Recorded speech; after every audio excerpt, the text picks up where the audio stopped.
민주노총 집회에서 확진자가 나왔고 그 확진자 숫자가 얼만큼 나올지가 아직 모릅니다. 민주노총은 이 전수검사 요구에 대해서 마녀사냥이라고 하는데 작년 8월 15일 날 있었던 또 노영민 비서실장이 거기에 참여했던 분들을 살인자라고 얘기했던 그런 상황을 보면은 이 좌파 독재 정권은 방역도 정치적 선택에 따른 방역을 하는구나. 참 웃기는 놈들입니다. 그 당시에 작년 8월 15일 당시에 자유파 집회 때 그들은 통신자료, 기지국 접속 정보, 신용카드 사용 내역, 폐쇄 회로 CCTV 다 파악했지 않습니까? 민주노총에도 똑같은 잣대를 갖다 대야 되는 겁니다. 첫째, 통신기지국 접속 정보. 두 번째, 신용카드 사용 내역. 세 번째, 폐쇄회로 CCTV 등으로 집회 참석자에 대한 명확한 파악이 할 수 있는데도 안 하면서 말로만 김부겸 총리는 떠듭니다. 이러한 세 가지 사항을 조사를 통해서 민주노총이 실질적인 이 확진에 영향을 미쳤는지 안 미쳤는지를 조사를 해야 되지 않습니까? 그렇게 마녀사냥하던 1년 전에 그렇게 마녀사냥하던 그 서슬퍼런 방역의 칼들은 다 어디로 갔습니까? 특히 중요한 것은 경제가 자영업자가 다 죽고 소상공인들이 죽고 벼랑 끝으로 떨어지고 있는 이 상황에서 그들이 요구했던 집회의 핵심은 최저임금 인상입니다. 결국 그 집회로 인해서 5.1% 9,160원의 최저임금이 인상된 겁니다. 나라가 이런 식으로 망할 수도 있구나라는 생각이 듭니다. 현대자동차에서는 요즘 정년 연장 2년 더 하자, 64세까지 하자고 들고 나옵니다. 우리 공화당은 또 저는 노동위 간사를 비롯해서 환노위에 오래 있었던 사람으로 정년 연장 2년 연장이 정말 그 당시에 박근혜 정부 때 그때 새누리당에 있던 노조 출신들 또 노조위원장 출신 야당, 그 당시 야당, 지금 더불어민주당 이 사람들이 야합을 해서 정년 연장 2년 해버렸지 않습니까? 그러고 청년 일자리가 반토막 나고 그 청년 일자리 반토막 난 걸 막기 위해서 공무원 18만 명 이상 정원 카드를 들고 나왔고 그 정원 카드가 30년 공무원 일을 한다고 가정하면은 310조가 됩니다. 이런 터무니없는 짓을 했는데 현대자동차의 가장 기족적인 노조들이 또 정년 연장 64세까지 연장하자고 들고 나옵니다. 민주노총이 대한민국을 망하게 하는 악의 권원입니다. 이제 청년들이 좀 들고 일어나야 돼요. 여러분들의 일자리를 민주노총이 주동을 해서 여러분들 일자리를 반토막 내고 있다. 자영업자나 소상공인들이 들고 일어나야 됩니다. 여러분들이 제가 38곳의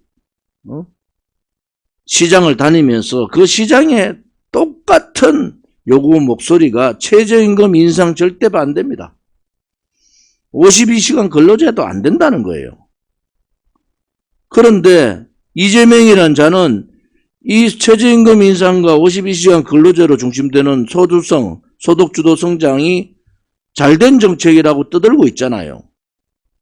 경기도에 있는 자영업자나 소상공인분들이나 청년들이 들고 일어나야 되지 않습니까? 왜 우리 공화당만 이렇게 싸웁니까? 여러분들이 직접적으로 여러분들 일자리를 반토막 내고 고용세습, 민주노총이 주도하고 있는 고용세습이 한국노총까지 전파가 되고 그 고용세습이 수백 개의 기업이 고용세습을 하면은 여러분들이 들어가야 될 일자리를 그러한 불공정한 상황으로 여러분의 일자리를 뺏고 있는 것이 민주노총이 아닙니까? 그러면 들고 일어나야죠. 들고 일어나기 힘들면은 우리 공화당으로 와야죠. 우리 공화당 와서 싸워야죠. 그것이 자영업자나 소상공인이나 젊은 층들이 깨달아야 되는 점입니다. 여러분들의 가야 될 길을 막고 있는 것이 이 문재인 정권이고 거기에 핵심적인 것이 노조공화국을 만드는 문재인의 책임이 크지만은 그걸 행동을 하고 있는 민주노총의 악행은 이를 말할 수가 없는 겁니다. 귀족 노조를 넘어선 거잖아요. 어떻게 노조가 1억 원 이상의 연봉을 받은 그러한 노조들이 대부분 차지하고 있고 그것도 모자라서 현대자동차가 중심으로 64세 정년 연장을 들고 나오고 있지 않습니까? 그것이 현대자동차의 한 개 회사의 문제가 아니라는 거예요. 거기가 통과되면 민주노총 전반적인 상황에서 한국노총과 손을 쥐고 문재인한테 나라를 넘기듯이 자기들의 이익을 위해서 64세 연장하면요. 청년 일자리는 이제 찾을 데가 없는 겁니다. 우리 공화당이 청년 일자리 문제하고 반노조 문제 여러분들 보셔야 돼요. 자영업자들도 깨달으셔야 됩니다. 여러분들 대변하지 못하는 과감히 버려버리세요. 청년 일자리 대변하지 못하는 정당 여러분들 버려버리세요. 그러면 세상에 변혁이 오고 세상에 개혁이 오는 겁니다. 그렇지 않고 멀뚱멀뚱 저 사람들이 국회의원이 102명에서 103명이 있으니까 뭘 하겠지. 뭘 합니까 여러분? 탄핵 정국에서 자기 양심조차도 버려버리고 자기의 어떤 이념도 다 던져버리고 대통령 되겠다는 자들이 이승만 국부대통령, 건국대통령, 진짜 민족의 영웅인 박정희 대통령 이러한 대통령 묘소도 한번 찾아가지 않는 것들이 무슨 대한민국의 보수를 자칭하고 나라를 이끌 자격이 있습니까? 젊음이라는 것은 청년이라는 것은 불의에 저항하는 겁니다. 대한민국이 가야 될 길을 막으면은 목숨을 걸고 싸워야 되지 않습니까? 여러분들이 민주노총의 이 악행을 여러분들 스스로가 침묵하고 있으면요. 여러분들은 그냥 일자리 없는 그러한 인생을 사는 거고 일자리가 있어도 좋은 일자리, 귀족 일자리, 좋은 일자리들은 노조가 다 장악하고 있습니다. 금융, 주요 산업, 주요 기업들 다 장악하고 있는데 어디를 더 가겠다는 겁니까? 어디 대한민국의 고용을 세습을 마음대로 하고 말이지 정년 연장을 2년밖에 안 된 정년 연장 또 연장하겠다 그러고 4년 됐군요. 여러분들이 저항하지 않으면 여러분들의 목은 없는 겁니다. 저는 정말 우리 젊은 이들이 정의의 진실에 바로 서기를 바랍니다. 제가 다시 한번 말씀드리지만은 64세 정년 연장 현대자동차 개별 회사의 문제가 아닙니다. 귀족노조의 악행, 노동법, 노동악법 철폐, 고용세습 폐지, 그 다음에 고용세습의 전수조사, 고용세습 외에 비정규직의 불법적 정규직화, 우리 공화당이 얘기하는 것을 여러분들이 지켜보셔야 돼요. 우리 공화당 동지나 자유우파 국민들이 젊은이들한테 얘기를 해야 됩니다. 당신들을 대변해주는 정당이 어딘가? 정의당도 아니고 더불어민주당은 더더욱 아니고 국민의힘은 능력도 없고 용기도 없는 정당입니다. 이제 우리 공화당만이 젊은 여러분들의 이익을 대변해 줄 수밖에 없다. 그래서 우리 공화당으로 힘을 모아야 된다. 이런 말씀도 함께 드리겠습니다. 제가 조원진과 함께하는 희망 배달을 저희들이 15일차까지 했습니다.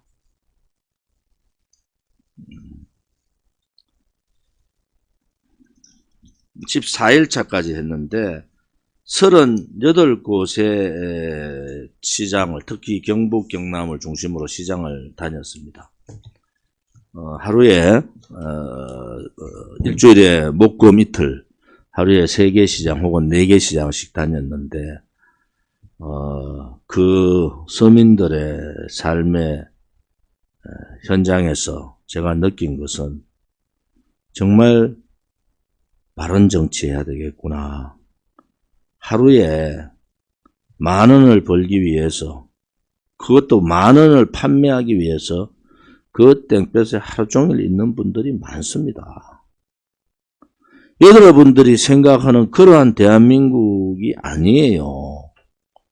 정말 삶과의 투쟁을 하고 계신 시장 상인분들, 서민분들, 또 재래시장에 오시는 그러한 시민분들을 보면서 굉장히 제가 느낌이 많습니다.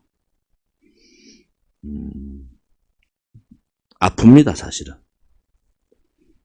특히 경남, 경북의 시도당 위원장님이나 임원분들, 또 자원봉사 해주시는 서울의 자원봉사팀들, 이런 팀들의 희생이 굉장히 많은 것을 알고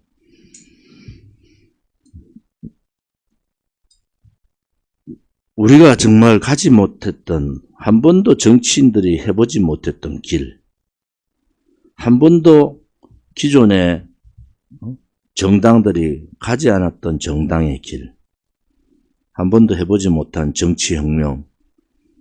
요즘 제가 오늘 사전 최고위원회 때도 제가 엄청 갈등에 쌓였습니다. 이틀 동안 거의 잠을 못 자고 고뇌하고 또 고통스러운 고뇌를 했습니다. 과연 우리가 개혁을 할 수 있을까? 과연 우리가 이 혁명을 할 수 있을까? 과연 우리가 우리에게 가는 길을, 그 길을 갈 수 있을까? 라는 고통스러운 시간을 지금 보내고 있습니다. 오늘도 마찬가지입니다. 그만큼 도덕적 잣대가 더 깊어지겠죠. 같이 창당을 하고 혹은 창당 이후에 같이 당에서 앞장섰던 한 사람이라도 당대표로서는 아깝죠. 그런데 가야 될 길이 아닌 것은 오히려 가면 안 됩니다. 그러면 당의 가치 자체가 무너지는 겁니다. 당의 가치가. 좌파들은요, 그런 문제가 터지면 자살하지 않습니까? 그 자살한 돈이 많아서 자살하는 게 아니에요. 부패한 돈이 많아서 자살하는 게 아닙니다. 그들은 그것이 이념이고 조직이라고 보는 거예요. 우리가 창당 4년이 이제 한 달 열흘 정도 남아 있습니다. 창당 4년 되는 8월 30일까지도 많은 고민들을 해야 될 겁니다. 우리가 걸어왔던 길은 위대한 길이고 한 번도 해보지 않은 길을 가고 있고, 그 길을 가는데 많은 거짓 세력들이 엄해를 하고, 지금도 엄해를 하고 있잖아요. 그럴수록 내부적으로 더 뭉쳐야 되고 내부적으로 더 도덕적이어야 된다. 제가 정당에서 돈 문제만 문제되지 않으면은 정당은 어느 누구도 건드릴 수 없다고 말씀드렸듯이 우리 공화당의 중심에는 그러한 사항들이 있어야 됩니다. 좋을 때는 저도 당대표인데 저한테 돈 주겠다는 사람이 얼마나 많겠습니까? 제가 그분들하고 옆에 가지도 않고 그런 애시당초 만남 자체를 안 하는 이유가 있습니다, 여러분. 좋을 때는 다 동지같이 보이지만은 조금 감정이 상하면은요, 그 사람들 제일 먼저 들고 일어나서 여러분들을 공격한다는 것을 아셔야 됩니다.